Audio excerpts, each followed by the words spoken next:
How Messi's Argentina won the World Cup. Today we're going to go through the tactics that led Argentina to a historic third World Cup. We're also going to be diving into some of the key players. Enzo Fernandez, Emiliano Martinez, and of course, the great Lionel Messi. Guys, if you are new around here, hit that subscribe button and we're going to dive straight into the tactics. Scaloni put in a masterclass in the final, but he also put a masterclass in the semi-final and in the quarterfinal. We're going to go through those three games tactically and how the Argentine tactician got it absolutely spot on. Going into the tournament, Argentina was setting very much up in a 4-4-2. Things that I liked about them was their aggression and their ability to allow Messi to arguably cheat on the counter-attack. I think when we're looking at the kind of the basic shape and the basic reasons why Scaloni's side was so good was how compact they were from front to back, how congested they caused the opposition if they wanted to play through the middle.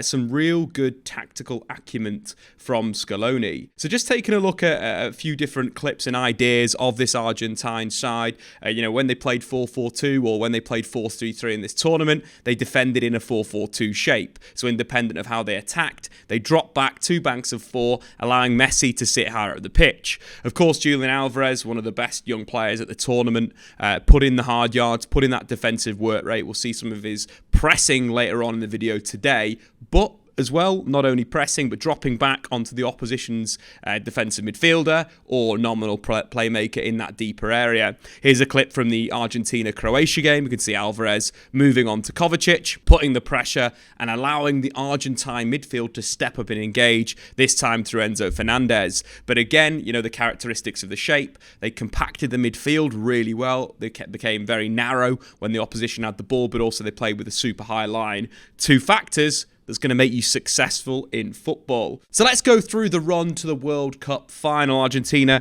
faced the Netherlands in the quarterfinal after beating Australia 2-1. What I liked about Scaloni as well is in these games where they were trying to beat the kind of weaker opponents, he would throw in an extra attacker. Papu Gomez started against Australia, drifted around, created chances, and allowed Argentina to be a little bit more attacking in their shape. We can clearly see there with the average positions, the defined 4-3-3, but very narrow 4-3-3, Argentina basically playing with three forwards in those games. But I think where he kind of made his money, where he deserves to get all the plaudits is from that Netherlands game going forward. The first thing that he did against the Netherlands was match their back three shape. Louis van Gaal's wing backs were causing quite a lot of problem for the opposition, but also their narrow front three was causing issues. And that's definitely a level where you've got to give a lot of credit for Scaloni, going back to a five-man defence from the start, playing basically a 5-3-2 shape and allowing Lionel Messi, again, the freedom to drift and the freedom to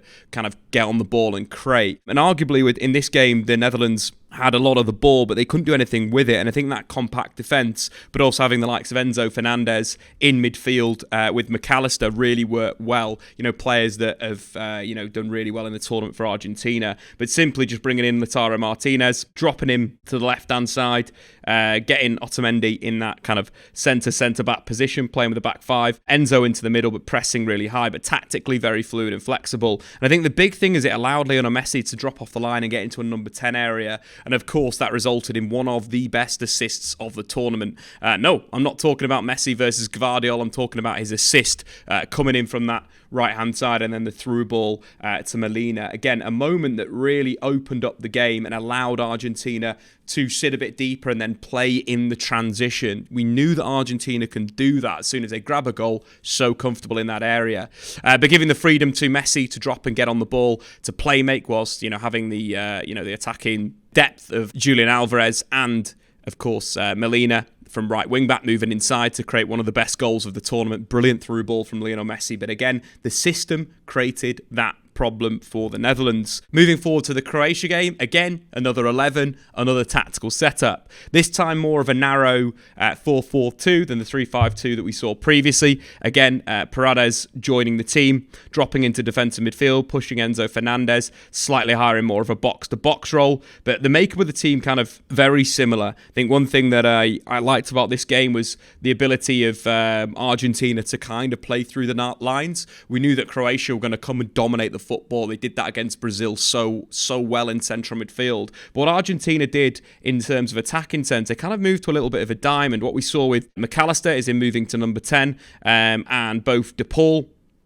having the freedom to become an interior, but as well with Enzo Fernandez. And that fluidity of, creating those passing angles opened up that Croatian midfield. And if we, take a look at the first goal of the game, it was a simple ball through the lines from Paredes into Enzo Fernandez, and then Fernandez clipping the ball behind for Julian Alvarez to kind of chase it and get on to that moment. And it, again, opened up the game tactically very, very good. And we can see that with the sort of shape and how they've played through that Croatian midfield. Again, we've got Paredes, who's played the pass to Fernandez. Fernandez is sort of on the blind side of Luka Modric receiving in an area. We can see as well De Paul is kind of, making that forward motion. McAllister's drifted from a left midfield position into attacking midfield, which creates a massive problem for the Croatian midfield. Croatia, spent a lot of the midfield battle dominating with Kovacic, Modric and Brozovic.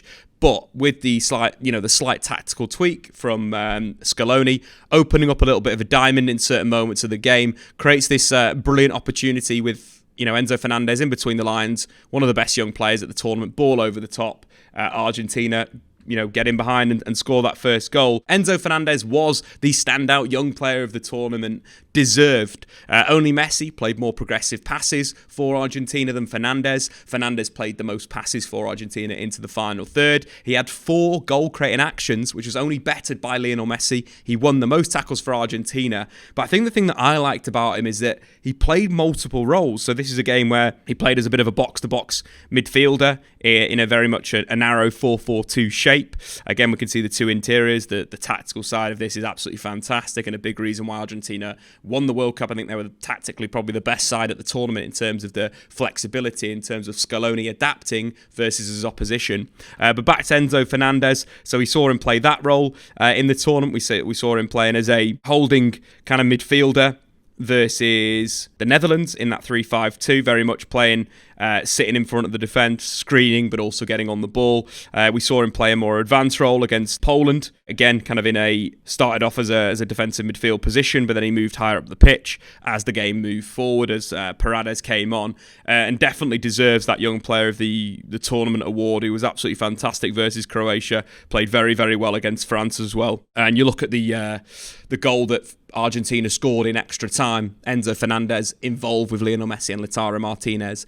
Defensively fantastic, offensively very, very good, and deserved to win that. But back to kind of the tactical side of things, of course, Scaloni getting it absolutely spot on in that semi-final versus Croatia, allowing again Messi to play very much a free role, goal and assist against Croatia, and his assist was a thing of absolute beauty. The way he ran Gvardiol, span him behind, and then the cutback was simply sublime from the greatest ever player of all time. But moving forward to the final again, France, a very difficult team to play against. And let's go back to the tactics drawing board, because again, Scaloni had a plan versus Argentina. The big thing I kept on saying throughout the tournament is attack France down their right-hand side. Challenge Koundé and Ousmane Dembele. For some reason, England spent their game attacking them down the right-hand side with Jordan Henderson and Saka, but that is not the weak part of their team. The weak part is that side.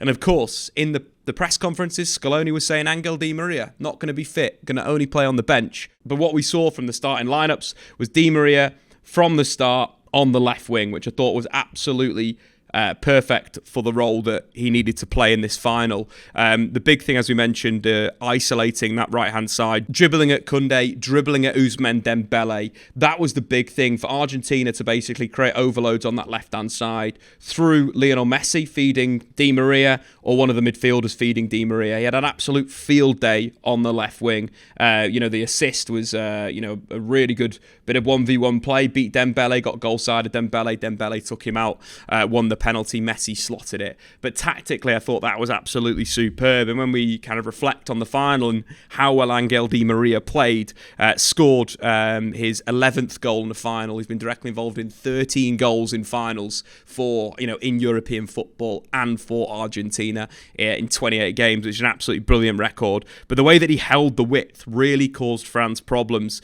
Completed 4 out of his 6 take-ons, scored, and of course won a penalty, created 3 chances, completed 96% of his passes. He was sublime, and the game actually changed when he got subbed off, and you're looking at someone like Koundé not having that natural threat against him. Only Hakimi was dribbled past more in the World Cup than Koundé, something that England should have done. But of course that led to the moment that we've come to expect for Argentina, in a sense of the big saves and the housery from Emi Martinez. When we're looking at the kind of the whole World Cup as a whole, as much as the tactical side of things and how they isolated Koundé in that sort of sense, Emi Martinez deserves a massive bit of credit. Not only the housery against Berghaus in that quarterfinal shootout, but the 1v1 save on Muani that was 123 minutes into the game.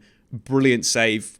Won them the game, basically. Massive opportunity. 1v1, spread himself, massive. Peter Schmeichel-esque, big save from Emi Martinez. But as well, it was not only that, it was his ability in the shootout and his housery and his ability to really get into those French players' heads. And the greatest example of that, I think, was the Tchouaméni penalty, where he simply had picked up the ball, rolled it out. Tchouaméni's going to the spot, rolling the ball out, giving Tchouaméni something to think about, distracting him. Of course, Tchouaméni's penalty missed the target.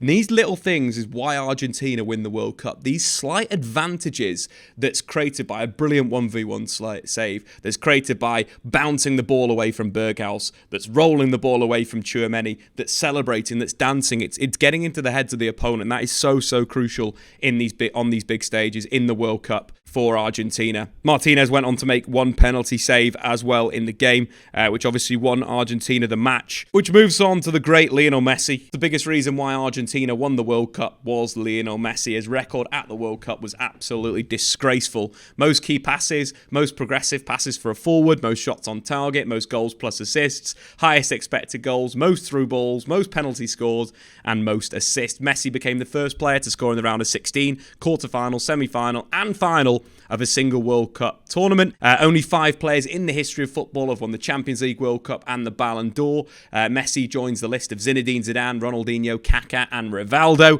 Messi becomes the first player to win the Golden Ball twice. He did it in 2014, where he scored 4 goals and got an assist, and of course did it in 2022, 7 goals and 3 assists. Absolutely ridiculous. The greatest player of all time. And you do have to get the best out of him at this point in his career, 35 years old. You have to do the running for him. But Argentina did that. They suffered, as many quotes come out from the likes of Rodrigo de Paul. They suffered through the tournament for Lionel Messi. And one of the goals that epitomises Argentina at the World Cup for me was the second goal versus France. The way that they collectively pressed and worked super hard for Lionel Messi, but also Lionel Messi to sprinkle a bit of quality into the Argentina side is kind of how I look at this team. So we take this is from a defensive header. Upamecano's recovered the ball instantly. Julian Alvarez has pounced, pressing Upamecano, forcing him long, but you can see the support for him as well. Messi's blocking off that kind of pass to Rafael Varane. In there, we've got the likes of McAllister picking up Tchouaméni. Griezmann's getting picked up by one of the central midfielders. And again, we've got some defensive width as well, blocking off all the passes, forcing into the long clearance, which opens up a massive moment for the transition. One of the things Argentina at this tournament, very confident at 1-0. And from this point, obviously, the interceptions made, the passes on to McAllister. You're basically in a 2v2 situation with Koundé, with the other French centre-half, again, playing through the lines. One of the big things with Argentina's play in the transition, those penetrative passes through the middle and then going wide. You think the Lionel Messi kind of assist for Julian Alvarez, where he bundled through against the Netherlands, a big moment. And as soon as Argentina are in this position, I think the hunger to link with Lionel Messi, but I think this is something that's been overlooked. Messi's touch here and ability to lay the ball off straight away is so good. I don't think many players can do that. Messi's got the agility, the ability to take the ball with one touch, slip it through the other one, opens up a great opportunity for Alvarez to slip in McAllister, to slip in Angel Di Maria at the back post, and the rest is history. One of the greatest goals in World Cup history. In World Cup final history, definitely. But Argentina as a whole, sublime, tactically very, very good. Again, we can see the high position of Angel Di Maria on the average positions, utilising that 1v1 versus Koundé, which arguably won them the final or put them in such a promising position. The housery from Martinez, Enzo Fernandez in central midfield, McAllister, an absolute unsung hero, assist in the final, 100% of his tackles, 6 out of his 9 duels. Just overall, I think a fantastic team effort and performance, and the reason why you're going to win a World Cup is when you are collective and when you are together. But I'd also say you've got to change things tactically, and that's something that Scaloni throughout the tournament did so well to get the best out of Lionel Messi, who was directly involved in 10 goals. But anyway, guys, get into the comments below. How do you think Messi's Argentina won the World Cup? I'm Statman Dave. Subscribe if you're new, and we'll see you soon.